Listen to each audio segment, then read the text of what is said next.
This conference will now be recorded. Excellent. So hi to everyone. I'm not sure if there's anyone who I already know in the audience. If so, hello. This is a talk I've kind of adapted a little bit over time from one or two I've done at for our ICU team and for our cardiology team. So apologies if you've already seen bits of it, some of you. But anyway, I'm happy to vary things up a bit if there are specific questions that people have. Gally has very kindly re-educated me in how to use the chat function. So if you want to, you can put questions in the chat, and we can see how we go as we go along. The talk will probably be hopefully just short of an hour, so and hopefully we'll have some time for questions. And if there's things that are not clear, please feel free to let me know. We're going to talk about heart failure today, and just an update approach to diagnosis and management, and kind of a bit of a focus on pharmacology and medicines for heart failure, and just an approach to how I think about managing heart failure that hopefully people will find helpful, whether you're working in an A&E setting or in a ward or in a clinic. Obviously, as things move to life being more specialized, a lot of children with heart failure are tending to be managed, particularly in London, in specialized heart failure services. But I think it's still really important that people have an idea of what to look out for and how to manage it. So a quick overview of what we'll go through today. We'll go through a bit about the definition and epidemiology of heart failure, as well as an etiology and classification. And then we're also going to spend some time talking about the neurohormonal adaptation to heart failure and how that can be beneficial, but also can be in the long term deleterious. We'll have a look at current pharmacological strategies and what the evidence is, and as a kind of spoiler alert that there's not a lot of evidence for a lot of the medicines we tend to use in heart failure. And then we'll get a little bit more optimistic and talk a little bit about some of the new medicines that are available and where we see heart failure management going potentially in the future. And then we'll sum up towards the end. So hopefully that seems reasonable. One of the difficulties, and some of you may remember this from medical school even, is even looking at a definition of heart failure, even in the adult population. It's hard to get people to agree on things, and so several definitions exist for heart failure in a pediatric and an adult context. So we've got this definition from the American Heart Association, which describes heart failure as a clinical syndrome that results from either impairment of filling or ejection of blood. And then a slightly more comprehensive definition from the ISHLT, which is the International Society for Heart and Lung Transplant, which talks about heart failure as a clinical and pathophysiological syndrome, which is probably the right way of thinking about it, because it can originate from a variety of cardiac and non-cardiac causes. We speak about characteristic signs and symptoms, which we'll talk about a bit, and then speaks also about circulatory and neurohormonal adaptation. And a similar sort of definition from these authors from Circulation Heart Failure Journal a little while ago, which is pretty similar. So in terms of what I think is important as far as talking about heart failure from a definition point of view, it's a clinical and pathophysiological syndrome rather than a discrete entity, and it's progressive if left untreated. It can result from a widely discrepant array of cardiac and non-cardiac causes.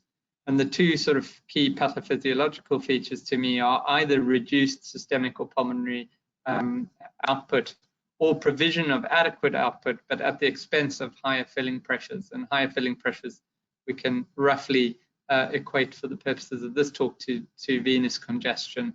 So either pulmonary or systemic venous congestion. There's a maladaptive neurohormonal response that has short-term benefit, but ultimately is going to end up in deleterious long-term rearrangements and long-term pathophysiological pathological histological processes. And there's a characteristic constellation of signs and symptoms that I think vary according to age, but at the end of the day are pretty similar no matter what your etiology of heart failure is. In terms of numbers and epidemiology, there's a wide range in incidence from quoted about 1 per 100,000 up to about 7 per 100,000. So the top numbers from the UK and Ireland. And the predominant etiologies are infection, really, in developing countries, and anemia, and in developed countries, congenital heart disease and then cardiomyopathy. In terms of prevalence of heart failure associated with cardiomyopathy, and with congenital heart disease, respectively, you've got, again, widely discrepant data, both from Europe and further abroad. A specific mention about heart failure in the complex single ventricle patient. We know that as we get slightly better at managing children with single ventricle physiology, or with the Fontan pathway in particular, the longer we keep these children alive, the more we're going to see increases in them presenting later in life with heart failure. And we know that the prevalence of heart failure following Fontan increases obviously with age, and is up to about 50% in adults. And we also know that, unfortunately, the presence of heart failure in the context of complex palliated single ventricle conditions in particular confers quite an adverse prognosis. So in terms of an etiology of heart failure, we've got one of the best ways of classifying it is according to etiology, and I think of it as kind of in a few different categories.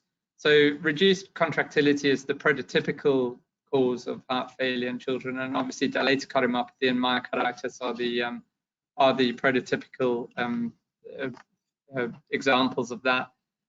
You can also have heart failure due to increased preload, and I think most of the people listening would probably be aware of or have seen a child with a big left to right shunt, a big VSD or a PDA in neonate who presents with heart failure. We also see AV malformations at GOSH, not that irregularly, and most of the time the ones we see are intracranial, like vein of Galen malformations, but they also essentially result in a big net left to right shunt.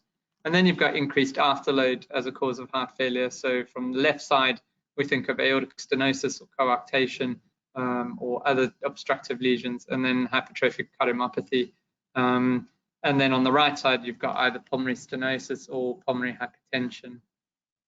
Impaired filling is another important classification, and restrictive cardiomyopathy, which is rare, and then probably even rarer in a developed context would be constrictive pericarditis, which is really, we only really see mostly in infective situations like tuberculosis, and so we don't really see much of that here.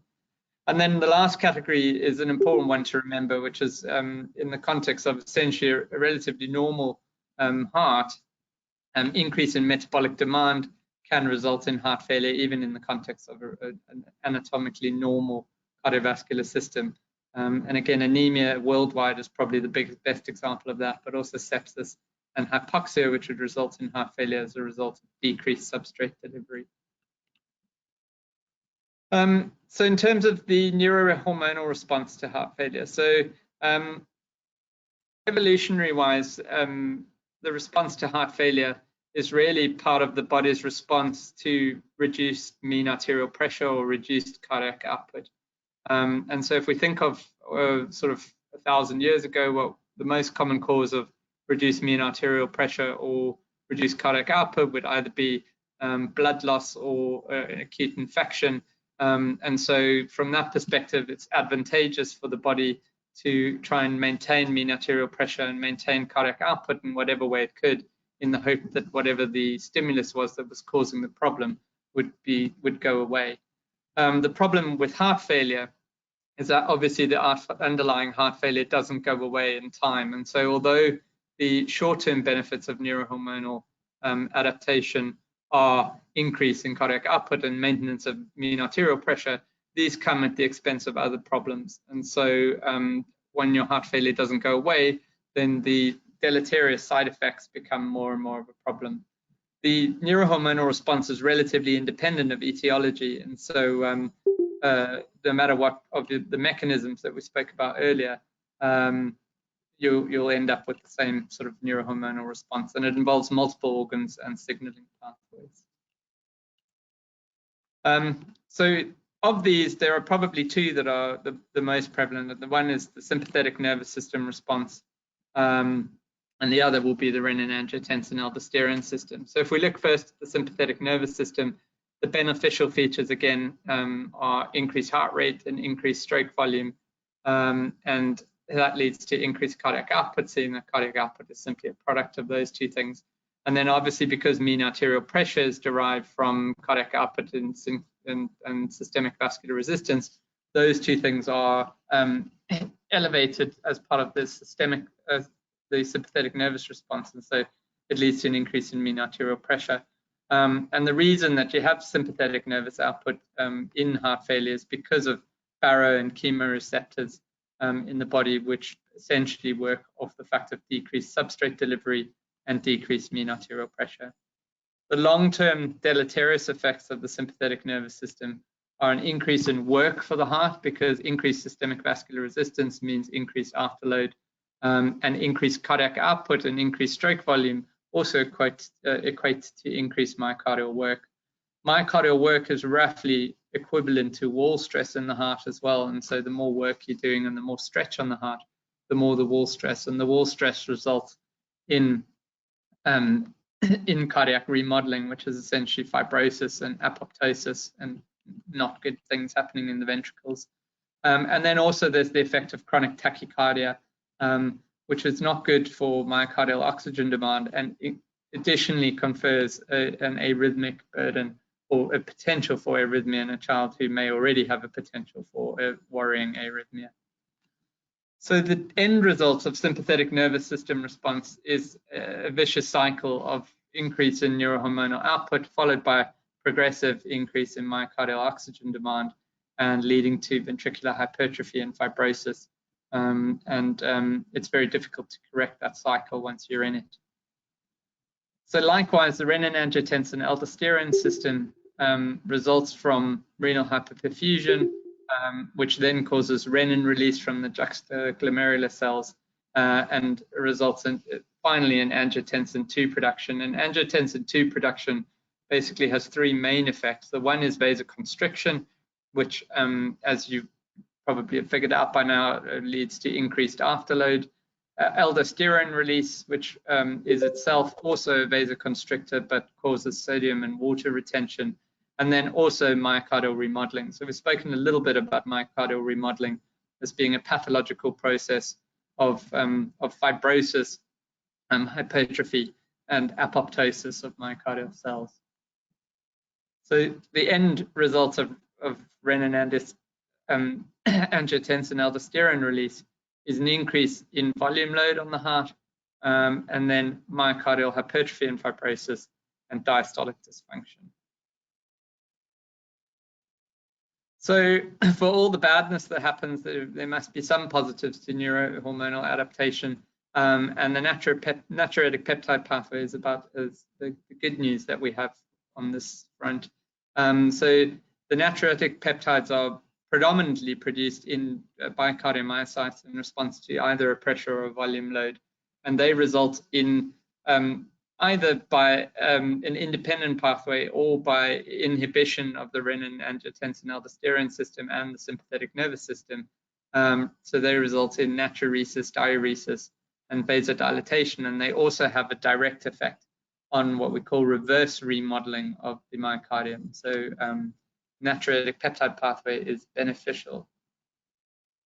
And this slide is adapted from an article in current cardiology reviews, and basically it's just a nice picture on putting the three pathways together and seeing how they interact, basically. So in terms of how we go about managing heart failure, I like to think of managing heart failure as being in phases. And I was mentioning to someone this morning that I like to think of it a bit like your Maslow's hierarchy of needs for heart failure, that we have to get past the initial needs before we can then manage the sort of the more complex things. But your goals of therapy, so at initial presentation or during destabilization, your initial goal is always going to be hemodynamic stability. Now, a sort of a broader talk on inotropic support is possibly beyond the remit of this talk, but I think that, you know, probably to say that inotropes do sort of, particular inotropes do go in and out of fashion, depending on where you work and what evidence you're using. I think from our point of view in managing heart failure, if somebody does need an inotrope, probably the most common inotropes that we're using are milrinone and adrenaline, and the titration of those two things based on the sort of degree of vasoconstriction versus vasodilation, your markers of peripheral perfusion, including lactate, capillary refill time, and mixed venous saturations, and what level of support you're requiring. And those are probably the two most common things we use. And I'm probably not going to get into more of a discussion about other things like noradrenaline or dopamine and dobutamine, which we're probably not using as much for heart failure anymore. But once you've gotten past the sort of the hemodynamic stability part of the algorithm, the next goal would be euvolemia. And we could probably dedicate a whole talk to euvolemia in heart failure, because I think it's really a bit of a double-edged sword of not wanting somebody to be dehydrated, but at the same time, certainly not wanting fluid overload. And so loop diuretics are obviously the mainstay of achieving euvolemia. Again, they're great in the short term, but in the long term, we need to watch out a bit for them, because unopposed long-term loop diuretic use leads to salt wasting, and also leads to aggravation of the neurohormonal maladaptive pathways. And obviously, it's vitally important at all times that we protect end organ function. We get very worried when we see a new presentation of heart failure with established renal or hepatic injury in particular. And so those are really the three goals that I would have for a patient who's first coming into my A&E, or somebody who's fallen off their perch, who we normally see in an outpatient clinic and has come back unwell. And once you've achieved those things, then we can move on to the to the next part, which is sort of early establishment of therapy or early re-establishment of heart failure therapy. And in this phase of care, we're thinking of preventing progression of symptoms and of prevent progression of damage to the heart, minimalizing hospitalization or morbidity, and arresting the maladaptive neurohormonal response. So if we think of the two main pathways we're trying to arrest, which is the renin-angiotensin-aldosterone system and the sympathetic nervous system, you can imagine that ACE inhibitors and their family and beta blockers are probably two of the most important medicines that we're going to think of initiating in this phase of care. And then in the longer term, we've got to think about growth and development. And obviously, you might say, well, growth and development we should be thinking about right from the beginning. And I would agree. I think it's important to try and establish growth and make sure that we're on target for developmental milestones as soon as possible in the management of heart failure. But it's very difficult to achieve growth and development if you haven't first corrected the parts of management above. Also, we must accept that for some children, unfortunately, despite all of our best efforts, end-stage heart failure may represent an unsalvageable situation. And so it's important to remember that psychosocial support for the child and family are really important, and also to refer to palliative care and end-of-life services early on if it is rapidly appearing that this is not going to be a remediable situation. However, in the child who's deteriorating, where we think that they would be a candidate for transplantation or for more advanced heart failure therapy, then it's better to refer earlier rather than later for intensive care management, mechanical support, and referral to the transplant service. So if we look at what therapies we currently have in our toolbox from a heart failure point of view, these are the medicines that I think we're using on a relatively regular basis. So ACE inhibitors and beta blockers are probably the mainstay of heart failure therapy.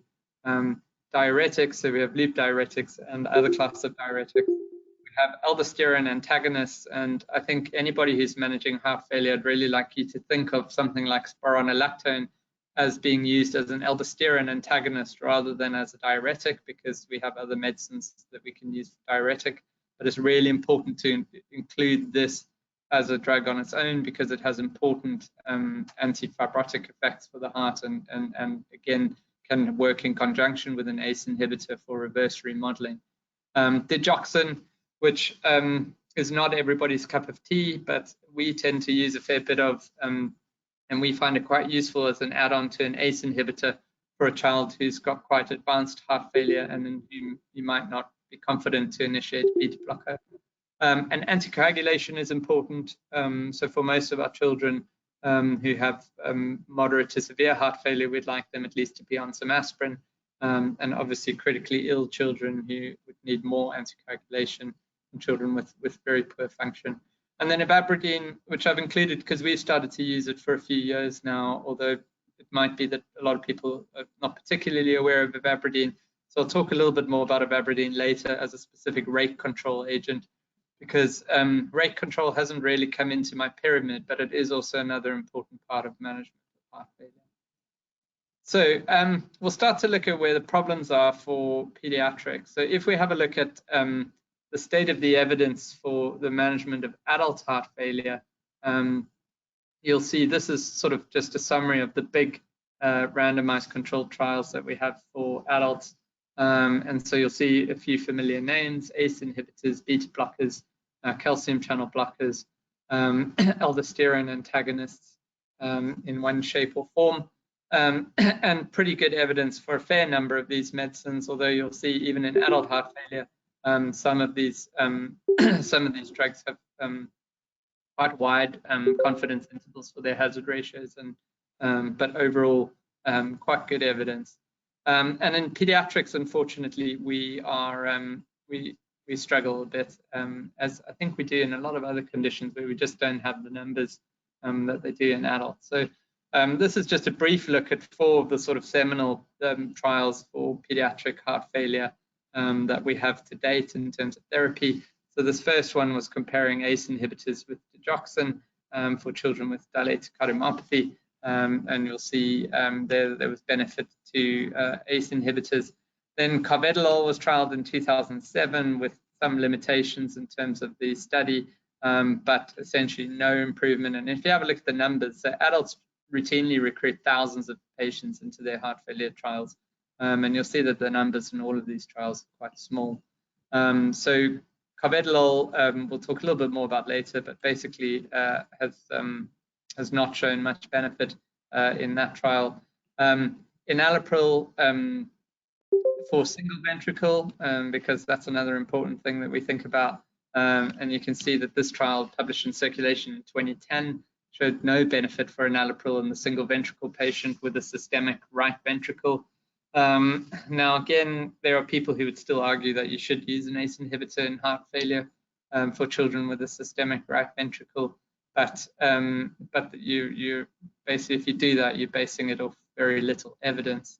And then maybe the most optimistic is the trial of ivabradine in 2017. Again, very small numbers, but proved basically that ivabradine is a safe drug in heart failure for children, and also has good effect in terms of reducing resting heart rate.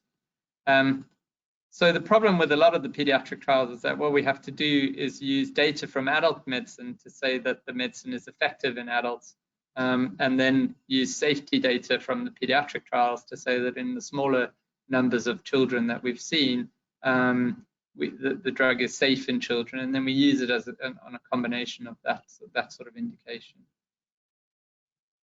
So the main problems with generating evidence for us in heart failure are, one is the heterogeneity of presentation. So for adults, they can quite safely divide their heart failure patients into two categories, really, ischemic and non-ischemic. Whereas for us, we have, as we presented earlier, a wide variety of children who present with heart failure, and they might have cardiac or non-cardiac causes.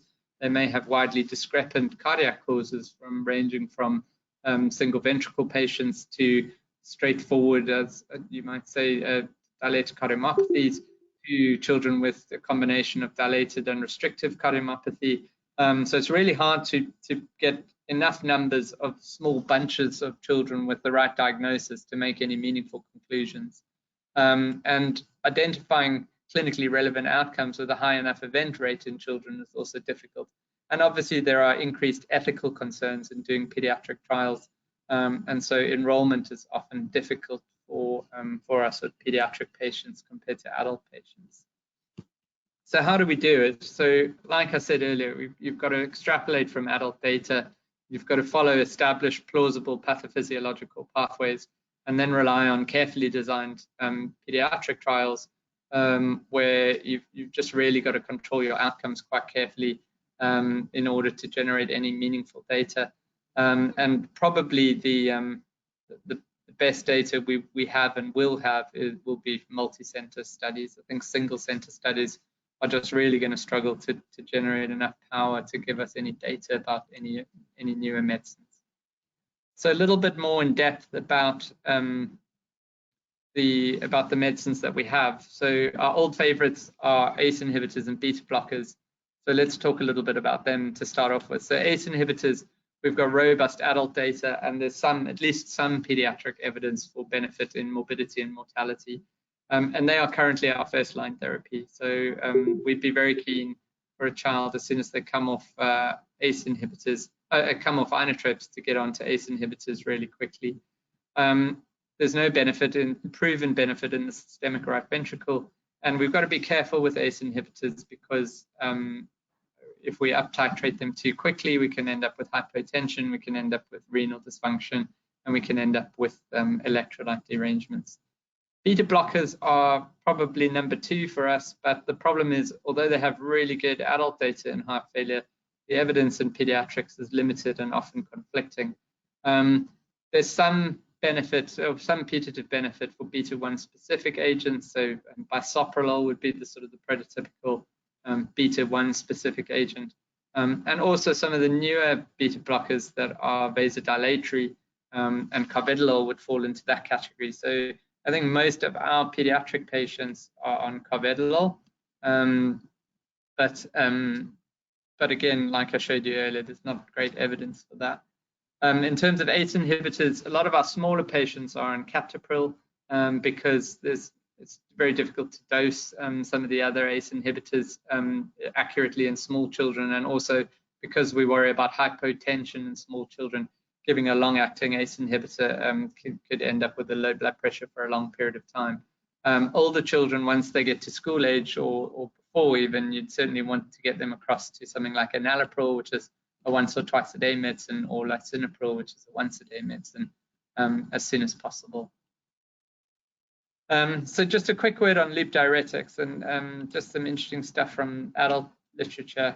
So we know that loop diuretics should be used to achieve euvolemia. Now, we always talk about how you should use it to use something like furosemide to achieve euvolemia and then stop as much as possible, because, like I said, your loop diuretics will aggravate neurohormonal maladaptive pathways. But in practice, in adult and pediatric heart failure, I think it's often really hard to come off loop diuretics completely. So I think often your sort of concept should be to use as little a dose as you can tolerate without the child becoming fluid overloaded. So I would titrate down the loop diuretic as much as we can before they go home, definitely, and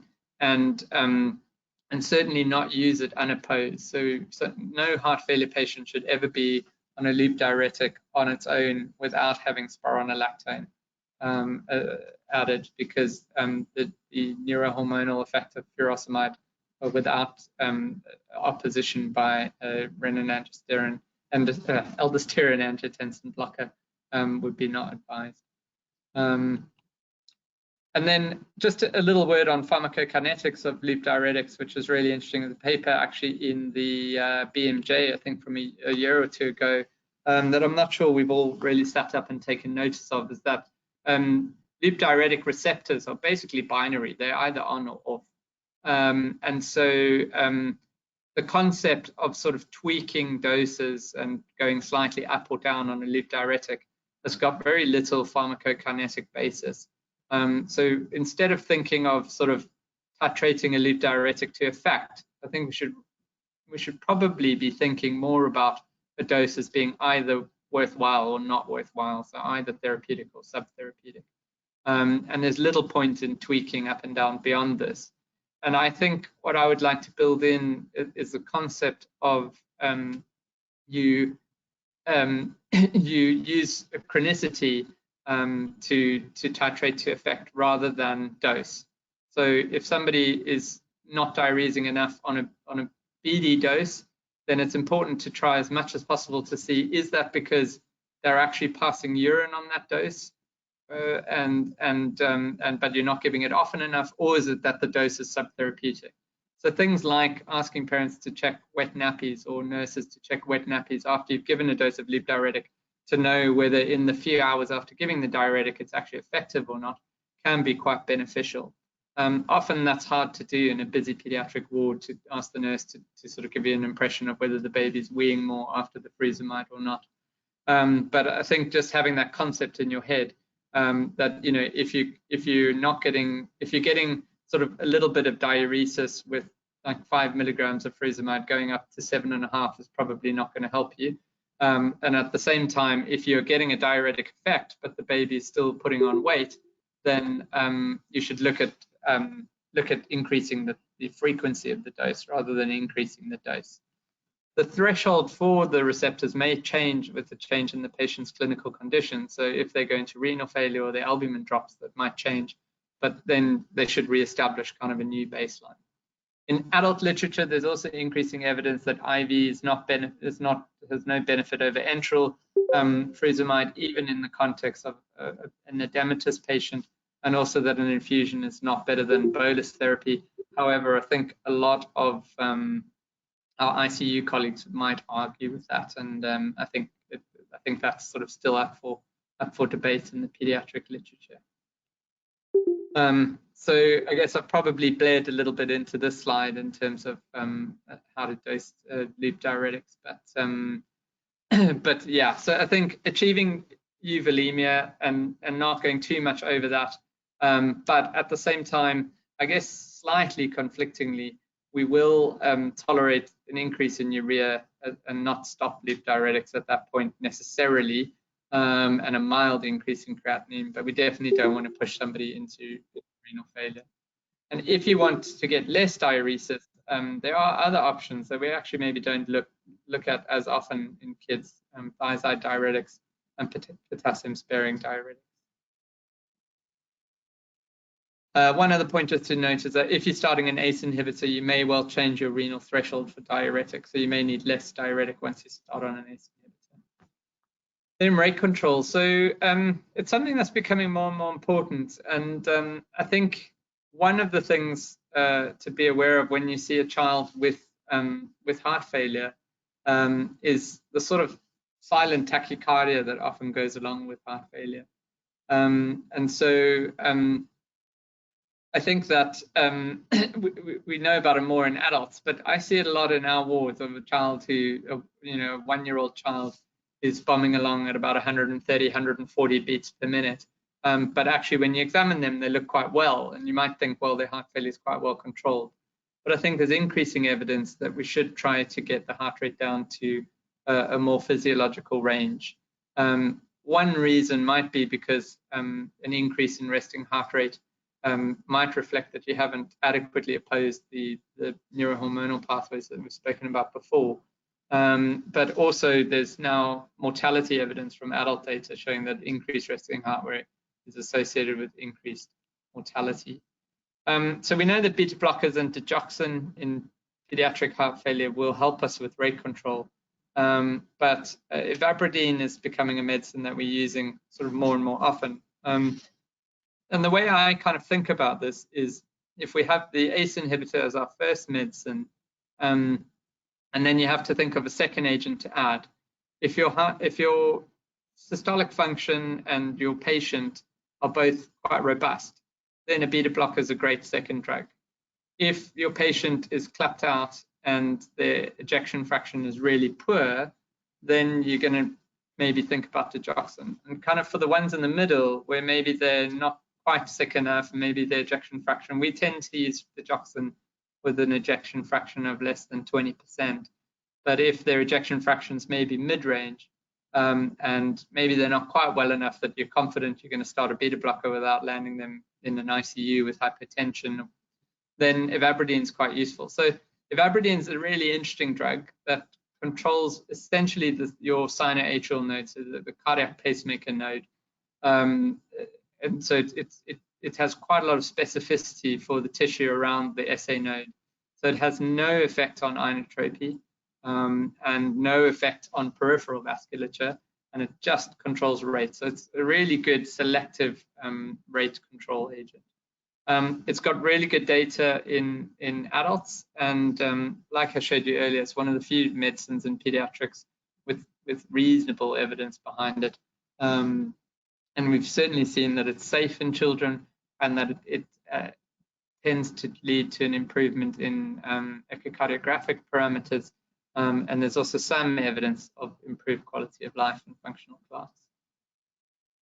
And then probably towards the end of the bit on medicines, we're going to talk about the new kid on the block, which is sacubitril valsartan, or Entresto is the trade name. Many of you might not have heard of it before, and that's fine. Or some of you may have colleagues who work in adult heart failure who are using it. But this has got everybody relatively excited in the heart failure world, because it's got really good data, early data in adults, and some early good data in kids. So we'll have a look at that now. So we know all about the RAS system and what an important part that is of managing heart failure. But what hasn't really been used with success until now, there have been a few other attempts before, but none of them really stuck, is beneficial augmentation of pathways that we know help with reverse remodeling. And so if we have a look quickly at the renin-angiotensin-aldosterone system and the natriuretic peptide system, you'll see here that the kidney produces renin, and that leads to then a cycle of angiotensin and aldosterone, which leads to this is actually more looking at the BMP system. So unopposed, this would lead to renin-angiotensin-aldosterone production, which would lead to salt and water retention.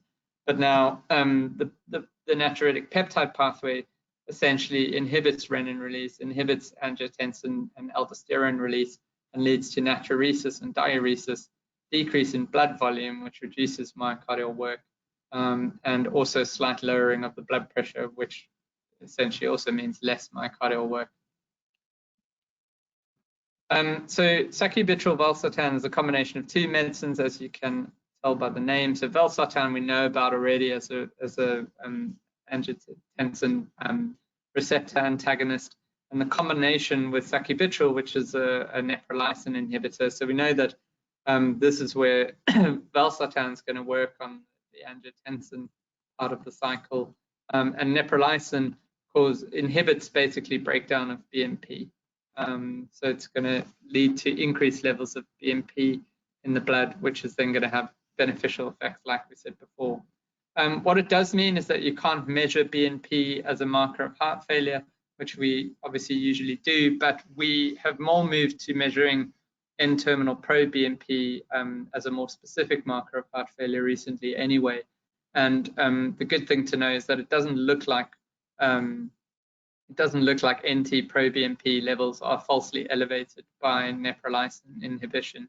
So we can still monitor NT-pro-BNP.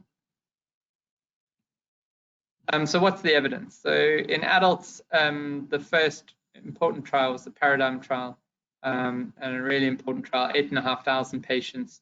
Basically, these are stable outpatients that were assigned to either the trial drug or to enalapril, and this was a double-blind randomized controlled trial. Now, obviously, we know that enalapril is a medicine with proven benefit in heart failure already, so it was a good choice of medicine. And basically, they had a single-blind run-in to demonstrate safety, and then patients were randomized to one of the two medicines. And the data was pretty overwhelming. So in terms of all of the primary outcomes, we saw significant benefit of the trial drug over enalapril.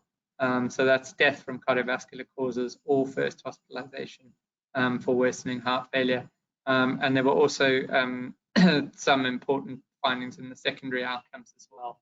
I'm going to skip through this data pretty quickly because I think it's more designed for a heart failure type of audience. But the benefits of the trial were, like I say, so the drug showed benefit over enalapril, which is a drug which has already been shown to reduce risk of cardiovascular mortality.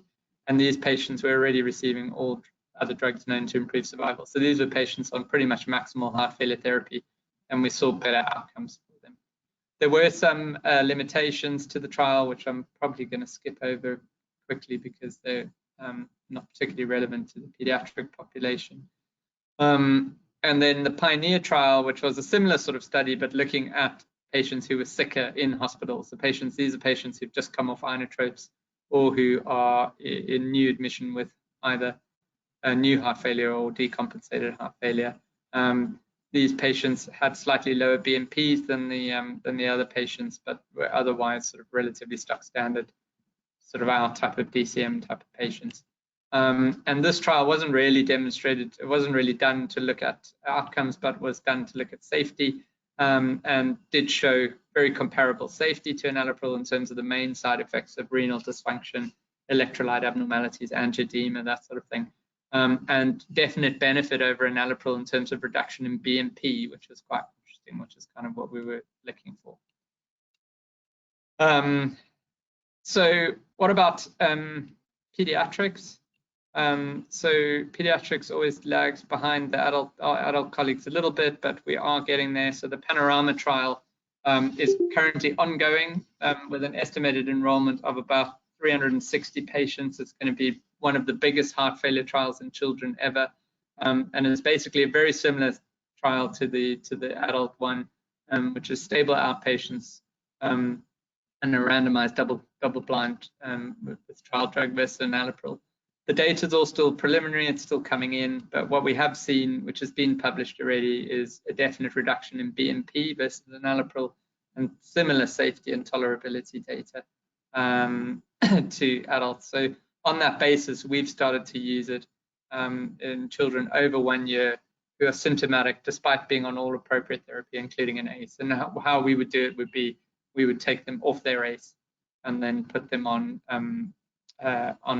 sacubitril Valsartan. So we've only put 2 patients on it so far, but we'll watch this space. I think we'll probably have some good news on that in the next few months. Just to note very briefly, there are other heart failure medicines that are in the pipeline as well, and it may be that we're entering a phase where, after not having new heart failure medicines for a long time, we're going to have quite a few new categories of drugs in the next bit. So I think it's, again, a kind of a watch this space type of thing, but this is an influx. So if I have a look at sort of a summary pharmacologic approach, based on the kind of table we said in the beginning, the patient in the acute phase in A&E is going to have inotropes, loop diuretics, and if they're sick enough, be referred somewhere for advanced heart failure therapy, including mechanical support. Following initial stabilization, you're going to continue on with your loop diuretics and then add aldosterone antagonist very early, followed closely by an ACE inhibitor and then a beta blocker or digoxin. If you need more rate control, you'll titrate with one of the rate control drugs, depending on your function and your robustness of the patient. And what to do when they're symptomatic despite maximal therapy will be tweak the existing medicines. Can you maximize anything? Can you maximize the diuretics? Do you need to take some more volume off? And consider, if you don't have other options, switching to Entresto. And obviously, again, in parallel, a referral to an appropriate center. I was thinking, as I was doing this talk, that I go on to talk a little bit about some of the more avant-garde sort of surgical and interventional strategies, but maybe for this audience, that's not the right thing to be talking about. And I was just wondering whether it would be better to talk a little bit more about people's experiences of children coming into A&E and what to look out for, or a bit more on sort of diagnosis of heart failure. So at this point, maybe I'll just have a brief break and open it up to the floor and just take some questions and see what, if there's things that people would like to know about. So you can either ask a question or put it in the chat. I don't mind. Hopefully I've figured out how to use the chat by now.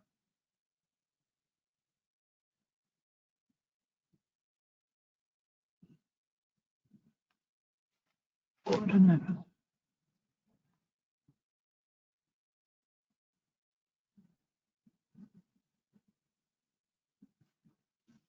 So I'm not sure if that's just my technology or if there are no questions. Otherwise, I might just plow on.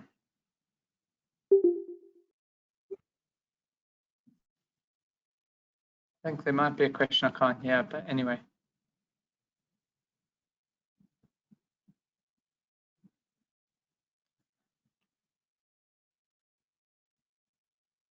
If you do want to, you can just type your question into the chat and we can get to it. I must say I can't hear if anyone's asking anything. But, so just a brief word on interventional options, just for those who are interested. So pulmonary artery banding is something that comes up in the literature every now and then as a way of treating heart failure. It's a really interesting one, particularly for dilated cardiomyopathy.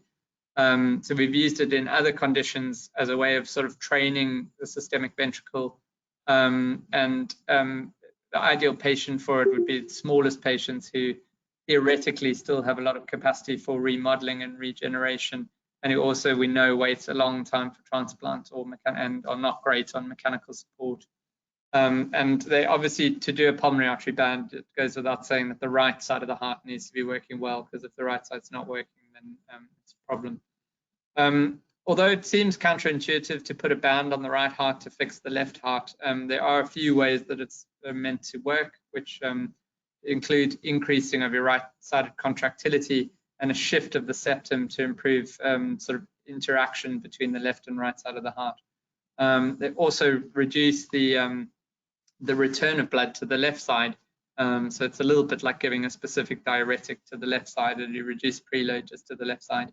And often that will help you reduce regurgitation and help you force more blood through the left side of the heart. So that's quite an interesting one, and they are developing increasing international experience with this, but at the moment it's still quite niche, and it's not something we've done on any of our patients yet, but so kind of a watch for the future.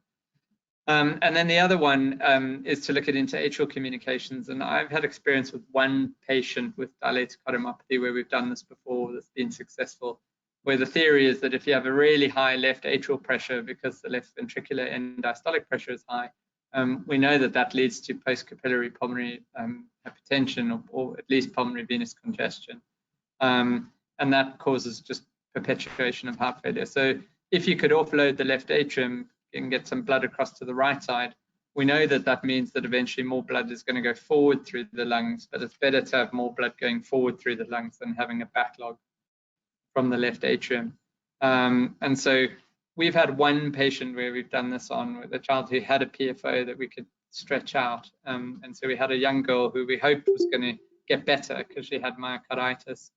But we were stuck on a ventilator for months and she wasn't going anywhere. And we could see that the PFO was becoming restrictive. In other words, that we knew that the pressure in the left atrium was a lot higher than the right atrium. And so we did a septostomy for this child. And the interesting thing was, if you have a look at the left atrial pressure before and after the procedure, it came down significantly. The right atrial pressure went up, and the gradient between the two got a lot less.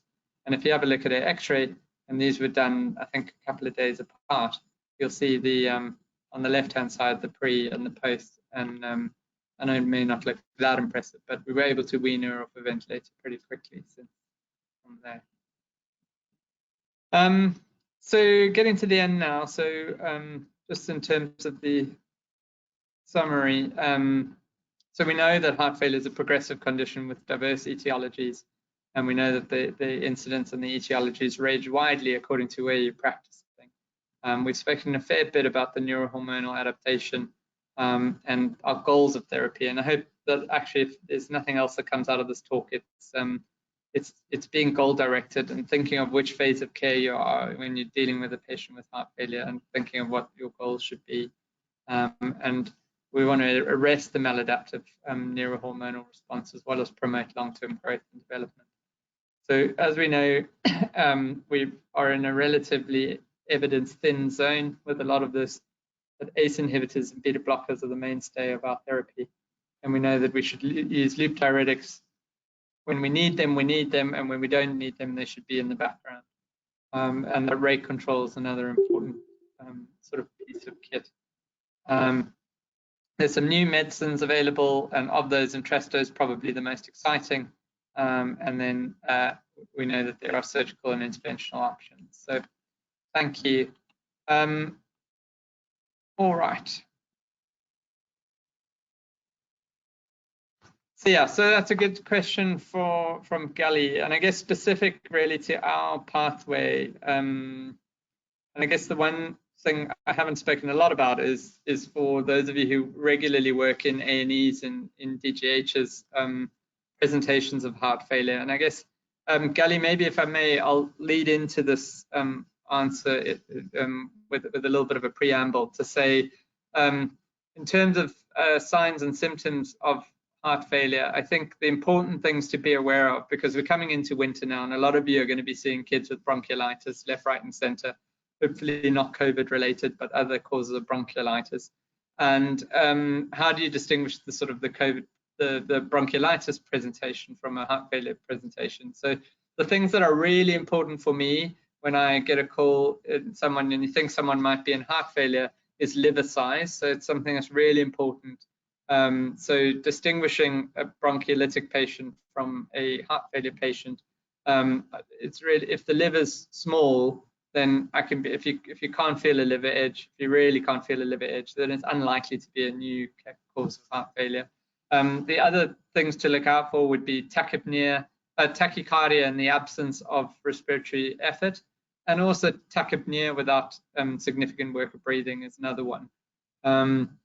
A lot of things like edema that we know about in adults are late presenting features, but I think that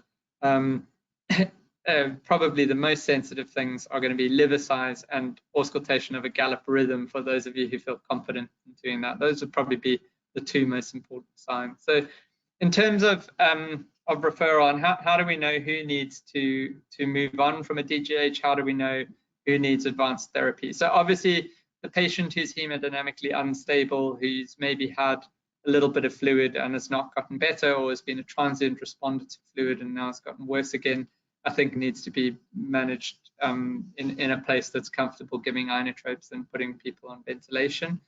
So I think that's certainly one category of person. Somebody with new heart failure who has liver or renal impairment, I think that's really important. So it's important to know what the creatinine is and what the transaminases are and what the bilirubin is if you think you're dealing with heart failure. So I think those things are really important. And then obviously on a gas, somebody who's obviously got problems with substrate delivery. So somebody who's got a high lactate, and or anybody who's got good central access, you could talk about mixed venous saturation and oxygen extraction. But so I think a blood gas is an important thing, and liver and renal dysfunction is important as well. And I think really just having an idea of making the diagnosis is important, because I think that the hardest thing sometimes is the kid who's been on the ward being treated for bronchiolitis for 2-3 days, and then you realize that they actually have heart failure, and then we've lost 2 or 3 days opportunity to treat them. So those are probably the important thing. I think on behalf of the CATS team, I should probably also just say that, and I don't know whether people have different experiences with CATS or not, but I've been told to say in no uncertain terms that CATS are always happy to talk to people, even if you don't think that you're going to need to use CATs, or if you don't think you have a bed for the patient. So I think we should utilize the CAT service as much as possible if you're worried. And they are probably more helpful than a cardiologist in telling you about acute management, and particularly in terms of what inotropes to use and respiratory support. And then Heber's asked a really good question about digoxin. Is digoxin preferable in case of heart failure due to myocarditis? I don't think I would really talk about digoxin as in terms of etiology. I think I would use it sort of as a more non-specific thing. So we use it for quite a few different things. We know that we use digoxin for dilated cardiomyopathy or for myocarditis patients, and we know that we also use it for some single ventricle patients post-Norwood. So I wouldn't really think of it from an etiologic point of view, but I think, like you said in the second part of your question, do we use it acutely? And the answer to that question is pretty much no. The problem with digoxin is that it's got a very narrow therapeutic window. In other words, the range between getting to therapeutic and then going to toxic is quite narrow. And so in the acute setting where somebody's got potentially liver and renal impairment, or has got not good circulation, I would not use digoxin in an acute setting. I think that I would use an intravenous inotropic agent as my inotropic choice.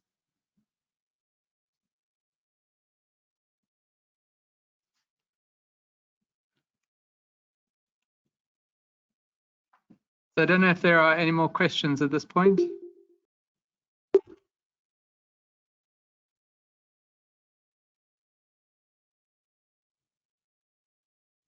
Cool. Well, thank you very much to everybody. Thanks for Gali for inviting us to talk. I'd be happy to answer any questions down the line. Anyone's welcome to send me any questions. I will put my email address at the bottom of this. And if anyone has any questions, I should probably just give a plug. I've done a couple of review articles on heart failure and dilated cardiomyopathy that will be coming out in pediatrics and child health in the next couple of months. And they have a little bit more of a bent on sort of symptoms of heart failure and that maybe I didn't get as much into in this talk. So that will be coming out soon. There's lots of, actually, I mean, there's lots of great articles about that, that my one's probably nowhere near as good as. But yeah, if anyone's interested, they can read that. Otherwise, if anyone wants to ask me any questions about heart failure, please feel free to email me. And if you ever have a patient with heart failure that you want to talk to us about, please feel free to call. We're always happy to take calls. And I guess, yeah, that's probably it from my side. So thank you. Oh, sorry, Gali's just reminded me that I meant to do this. So if anyone wants to do feedback to the talk, here is the QR code that you can use for that.